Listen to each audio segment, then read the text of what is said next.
Hi, everyone. We're so happy to have both Reed Pryor, who's doing a mentored study with Savvy Growth.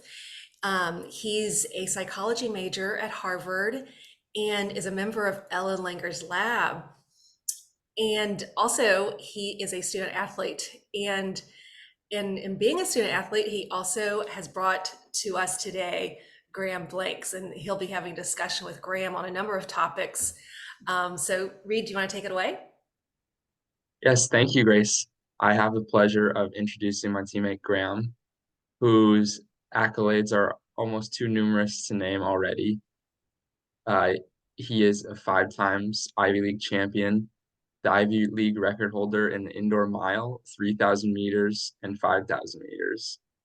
He's already a seven-time All-American, and in November, became the first male runner from an Ivy League school to win the NCAA cross country individual championship. And then in December, he set a new all-time collegiate record in the indoor 5K. Oh, So and Reed, today, yeah, by the way, I watched all of your winning race, and for the many weeks after that, many days after that, I was felt that I was running faster, inspired by you both. Oh, really? So That thank makes you. me happy. and today we're going to talk about the mental side of competition with Graham, including dealing with self-talk, praise, and injury. So I'd like to start out the first question by asking about a specific book that you lent me and that I know has influenced your thinking about the mental component of running, which is The Inner Game of Tennis by Timothy Galway. So I was wondering if you could talk a little bit about how the inner game has influenced your approach to Yeah, I mean, if anything, it kind of well, first of all, I only bought the book because I saw it on Bill Gates' blog. I thought it was pretty odd of him to put a tennis book on on his blog as like one of his top five most influential books he'd ever read. So a businessman. And then I saw Pete Carroll wrote the foreword, so a football coach, and I'm like, okay, well, this is probably going to be useful. So, you know, like you saw, I was reading it a little bit this summer in between my runner-up finish at NCAAs, and then I ended up winning after I read the book. So maybe there's some causation there, but if anything, it kind of I found it helpful because it put words to like a phenomenon that I think I'd personally gotten pretty good at, which is just basically being able to, you know, control the inner thoughts during a sport like running, which is very similar to tennis, where it's mostly a mental game. Um, if anything, one could argue running's maybe even more difficult than tennis because you have to deal with the mental side of things along with extreme pain, just literally pain getting in the way. Um, and so that book helped me a lot think about kind of um, listening to that the rational voice in your head rather than that irrational part. Maybe it's like the super ego and the id. I don't know. I'm trying to talk in y'all's language. But there's something with there's like a negative voice and there's the rational voice, and it's kind of keeping the negative irrational a little more quiet and just going through the motions, which is that other voice. Um, and it's something I think it's something in CBT that's like important is I think what was it called? Like is it cognitive diffusion? Is that what it's called? I'm sure. Cognitive Go with diffusion? it. Go with it. Okay, cognitive diffusion. Well, basically I was talking to my sports psych about it, and it's just like when you're able to basically from what I understand, cognitive diffusion is like when you're able to diffuse your behaviors and like your thoughts and your feelings. And that's kind of, I feel like one of the points of CBT, at least how my psychiatrist practices. Um, I think that's also important in running is it's not just you need that diffusion except between mind and body. So it's really important to be able to separate your thoughts from your physical pain. Um, because in the end, like being a good runner is like it is seriously a difficult task because you have to be able to separate your thoughts from your physical uh well-being during a race because it's never going to feel good. especially towards the end. And that's also one thing I've tried to get good at as well. And that I think the book Inside the Game of Tennis, I think also kind of put words to it, which has allowed me to think about this stuff more concretely. I wanted to ask about something that you mentioned in that response, which was that you are talking to a sports psych, and I think that a lot of maybe some people would tend to think that going to a sports psych is only really if you're having, a problem with something in a race, or training or something. But you're a highly accomplished athlete. So what would you have to say about like dispelling the maybe that myth around seeing a sports psychologist? Yeah, there's totally a stigma around it. If anything, there's even less of a stigma around that compared to just having a regular therapist. Um, but to be honest, I just treat a sports psychiatrist is a therapist. It's just they know how to deal with the sports side of things. Um, and I think it's not something that needs to be it doesn't need you don't need to go somewhere. You don't need to see a sports psychiatrist to fix anything. It's more just like I therapy, it's in the name.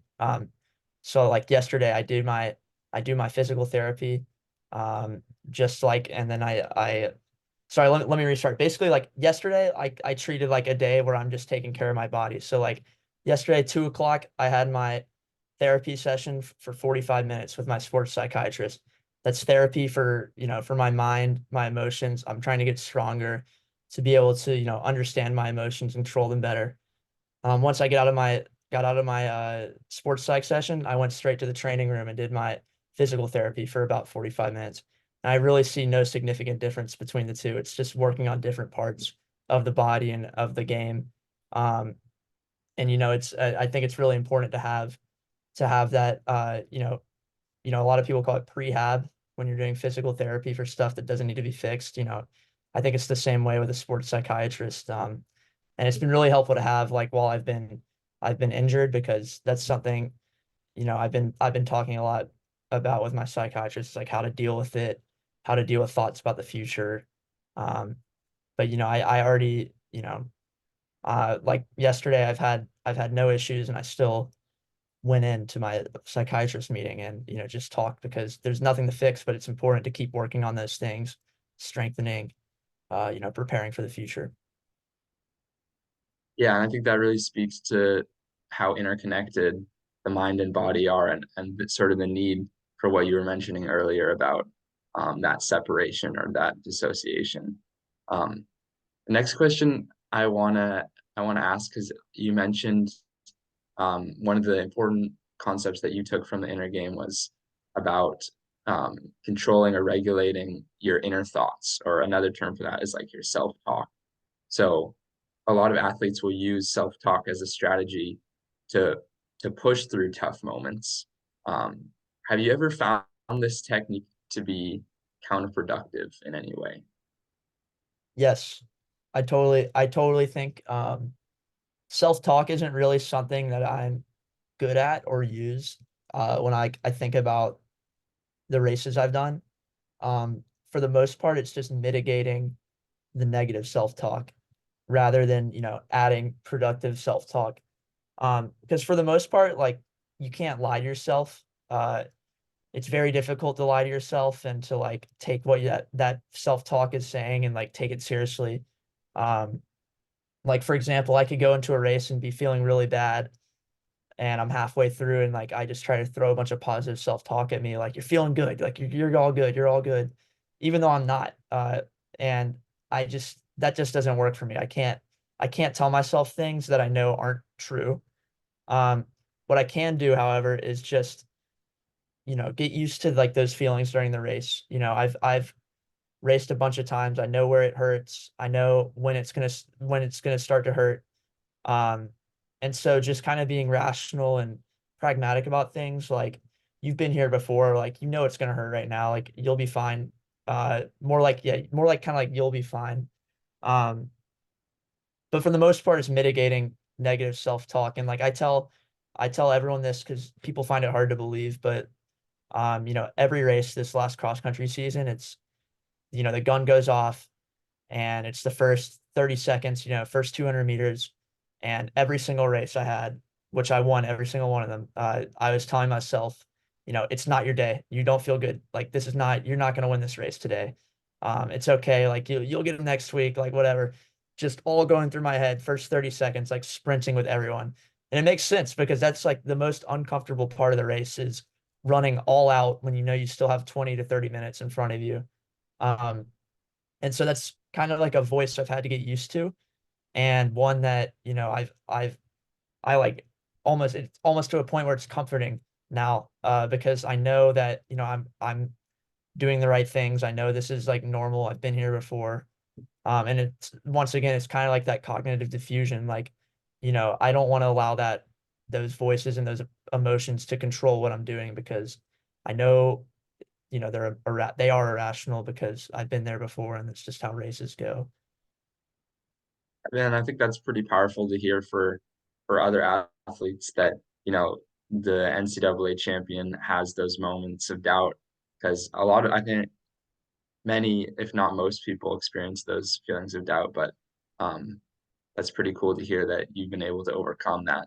And that that leads into sort of the next question, which is that after you won the NCAA cross country championship this fall, you gained a lot of new fans, a lot of new attention. So, what was your approach to sort of dealing with all this new attention and praise that you were getting?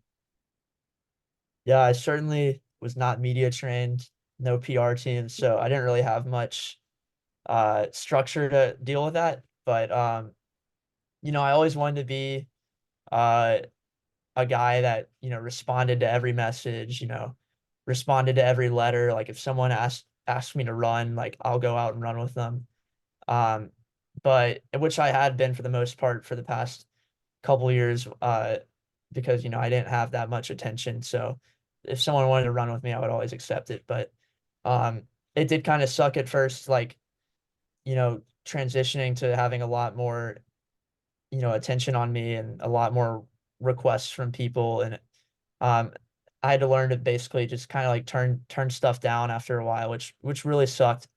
Um, and but that's just for the most part the thing I didn't enjoy the most about the attention. But in terms of like the psychological side of it, it's something that I personally need to work on, because it's still very new to me.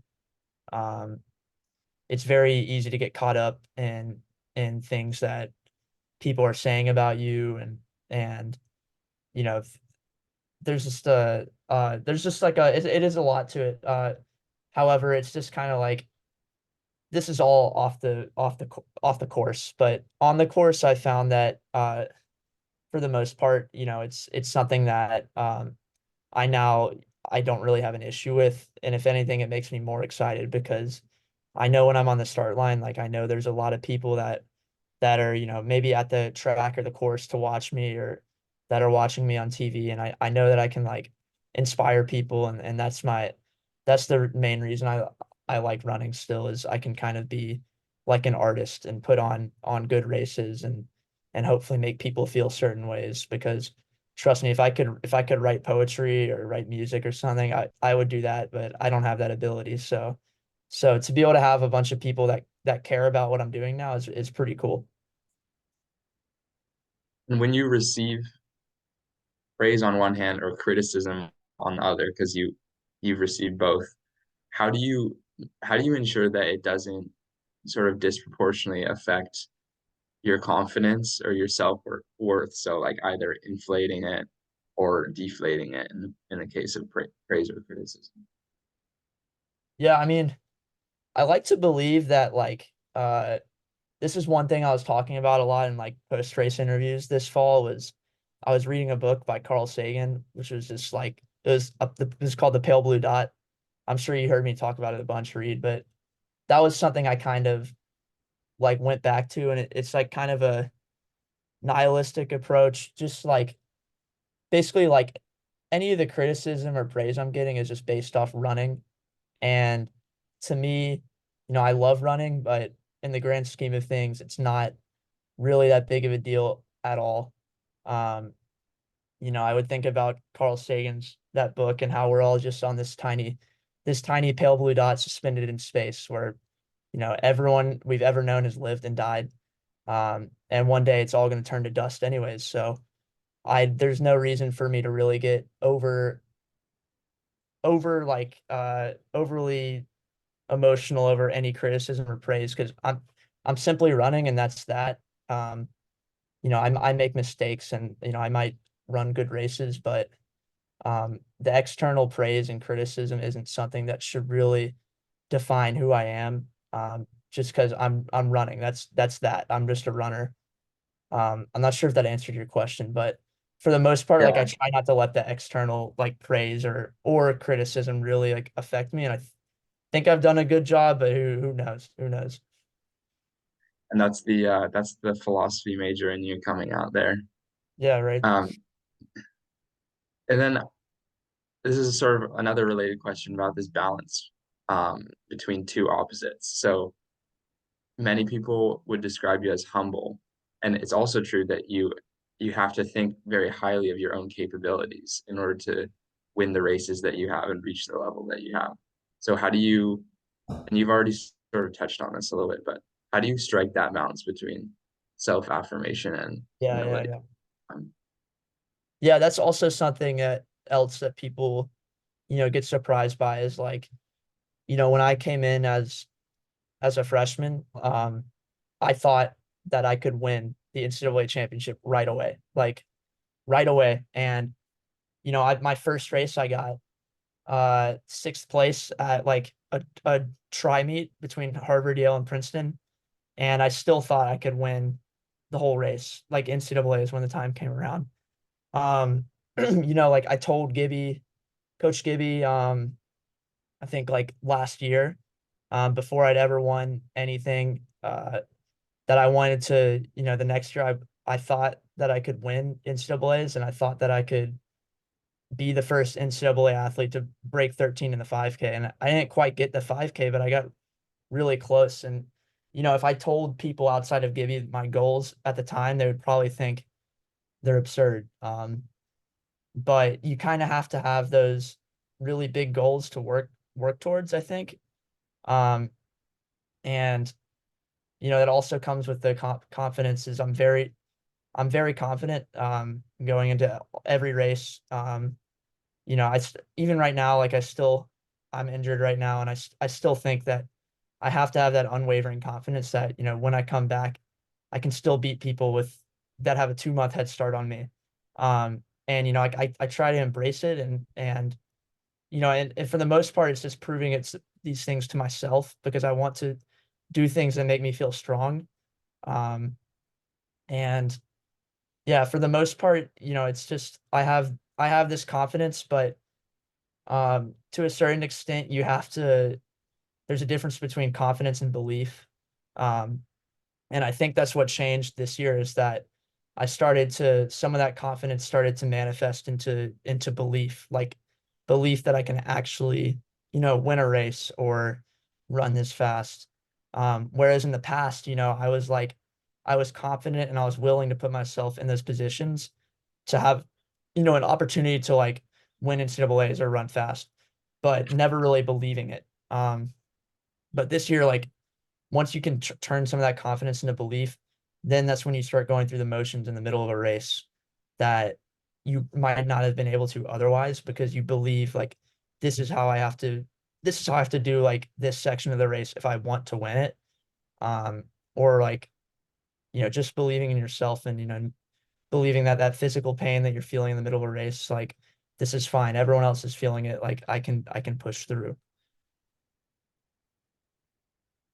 Thank you for that. And we'll get into the last question or two. You brought up your injury. So you missed this past indoor season with an injury. And as you mentioned, it's pretty hard to watch other people run fast when you can't compete against them. And so what are some of the mental techniques that you have used to try to like address this? Yeah. Definitely thankfully I have like good experience with this. unfortunately, I have good experience with having injuries. Um, One of the things I noticed that I did wrong my freshman year when I was injured also for indoor season was I turned, the training piece, you know, training off my feet, so like stationary bikes and swimming and stuff.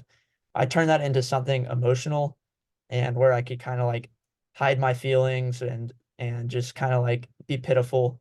Um, I definitely indulged in like my fair share of moral masochism when I was, injured that first time, just kind of trying to pity myself and feel worse about myself and my situation. Choosing a stationary bike that's in the back of the track, like where I'm all alone in the dark.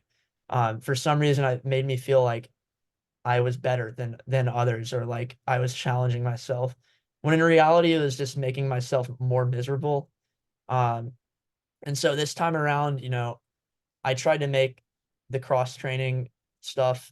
I tried to make it less emotional and simply just like we were talking about the inside of the game of tennis, just like racing, like just making it something you go through the motions of. There's no emotional piece to it really. Um, just going through the motions and doing what you're supposed to do, and looking at the big picture and knowing like if I do this day, I'll repeat that the next day, do this for a couple months, and I'll be in a good position once I get on my feet again. And as I return to my feet now, I look back and I'm really proud of how I moved through some of the difficult periods where I wasn't running. Um, and I cross trained a ton. And I was never really, maybe in the beginning when I was sad about the immediate break, but I was never really too sad about myself or anything. Neither was I too, hyped up or like trying to prove to myself that I can like cross train this much. It was just something that I tried to do, and something that I knocked out without really trying to feel too many of these emotions too far to the left or to the right. Like I said, just like racing, just kind of listening to that rational, pragmatic voice, like do these steps, do these steps. Yeah, and I think that's a great place to wrap up because you touched on sort of the whole theme of what we've been talking about, not going too far to either extreme or just staying right there in the middle. And you shared a lot of really valuable insights that I think other athletes and honestly just people who don't even compete in athletics can take. So thank you so much for being here with us. Thank you for your time. Um, Yeah, thank you so much, Graham. And thank you, Reed. I learn a lot from you both. And I think that business leaders many are athletes or were athletes or want to be athletes, can take a lot from what you both have said. So I think what Graham shared on the mind body connection, I'm sure is very interesting to you, Reed, given all your work in your upcoming thesis. So I think we can take some of your good lessons to life. And I also suggest to my coaching clients to read The Inner Game of Tennis. So I love hearing, and I originally was told by my piano teacher to read it for my piano performance. So I love how that book is helpful to so many disciplines in life. So thank you both for your time. And I know that Graham has to go to class. Oh, I got Um, time. Yeah. yeah, so thank you so much. thank you, Grace.